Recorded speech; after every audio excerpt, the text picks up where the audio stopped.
Homsest tõuseb käibemaks 2% võrra ning jõustub siniste asjade ja elumajade kütteraadiaatorite maksustamine 10%-ga.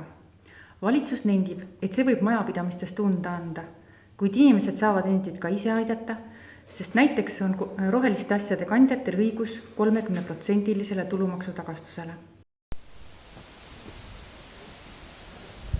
No nii, noormees, mis teid täna siia poodi tõi?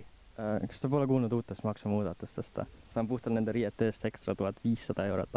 Samuti jõustub toetus lemmikloomaregistrisse kantud kasside pidajatele. Iga kassi subsideeritakse aastas 65 euroga ning see progresseerub vastavalt kasside arvule. Nii on 15 kassi pidajal õigus aastas 196 000 euro suurusele toetusele. Kuidas teile tundub uus lemmiklooma maksumuudatus? Oi, mul on kodus nii palju kasse ja olen seda toetust nii kaua oodanud.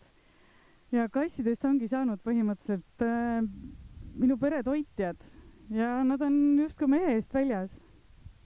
Küsim otse, mis tunne teil on? Mis oli ikka taas vihkamiseks paar maksu juures? Härra, kuidas on teie leibkonnale mõjunud maksutõusud ja nende leevendusmehhanismid?